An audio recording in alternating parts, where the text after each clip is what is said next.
उत्तर प्रदेश की इस विधानसभा से जिस दल का विधायक बनता है उसकी बनती है उत्तर प्रदेश में सरकार। आप देख रहे हैं डीएन हिंदी। मैं हूं वैभव कुमार। अगले 5-7 मिनट में आपको बताएंगे हस्तिनापुर के बारे में। पश्चिम उत्तर प्रदेश की ये विधानसभा कुछ ऐसी है कि यहाँ जिस पार्टी का विधायक बना उस पार्टी की सरकार बन गई।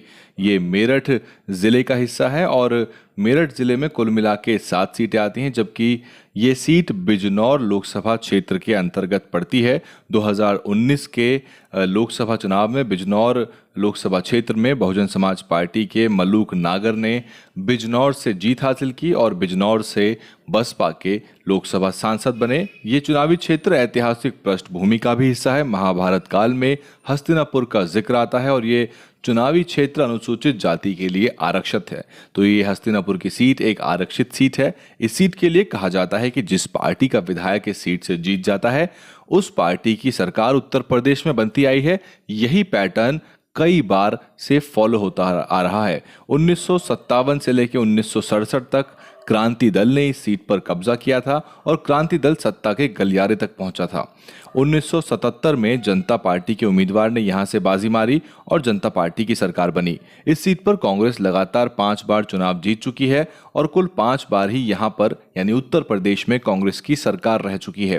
2007 के विधानसभा चुनाव में बहुजन समाज पार्टी के योगेश वर्मा ने यहां पर जोरदार जीत हासिल की थी और तब बसपा की सरकार बनी थी।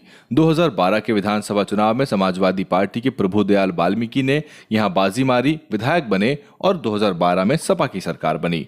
2012 में पीस पार्टी के योगेश वर्मा दूसरे नंबर पर, कांग्रेस के गोपाल काली तीसरे नंबर पर, बसपा के प्रशांत कुमार गौतम चौथे नंबर पे, जबकि भाजपा के विजेंद्र लोहरे 5वें स्थान पर रहे।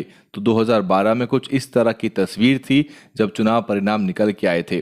2017 के चुनाव में भाजपा के दिनेश खटीक ये चुनाव जीत गए और भाजपा की सरकार 2017 में बनी। 2017 के परिणाम कुछ इस प्रकार हैं कि भाजपा के दिनेश खटीक को 99,400 मत मिले, बसपा के योगेश वर्मा दूसरे नंबर पर रहे, उनको 63,000 मत मिले।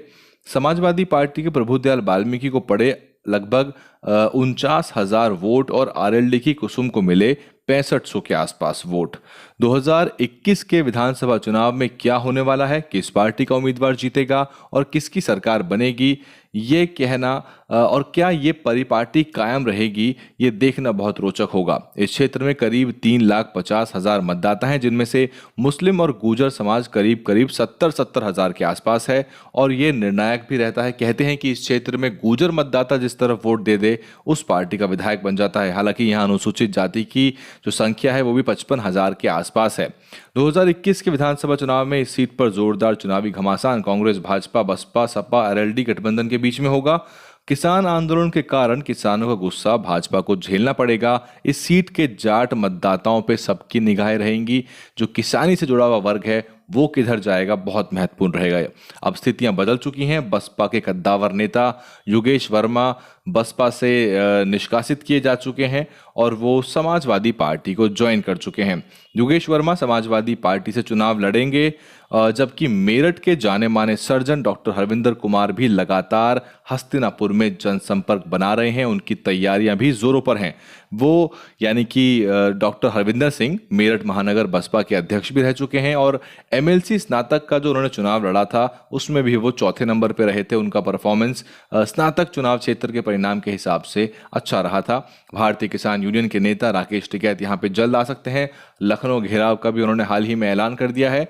बसपा के राष्ट्रीय महासचिव सतीश चंद्र मिश्रा भी प्रबुद्ध वर्ग सम्मेलन को संबोधित करेंगे और इसके बाद यहाँ चुनावी माहौल एकदम बदल जाएगा, सरगर्मियां तेज हो जाएंगी और कल ही मेरठ में सुबह 10 बजे यहाँ पर प्रबुद्ध वर्ग सम्मेलन होगा। राष्ट्रीय महासचिव हैं सतीश चंद्र मिश्रा, वो कल मेरठ की सभा को संबोधित करने वाले हैं। बसपा की सोशल इंजीनियरिंग का कितना प्रभाव इस बार पड़ने वाला है ये वक्त बताएगा। इस बार बसपा जाटव, मुस्लिम, ब्राह्मण, गुर्जर समुदाय पर ज्यादा जोर लगाएगी। विशेषकर पश्चिम उत्तर प्रदेश में इस समीकरण को साधने का प्रयास बसपा का रहेगा।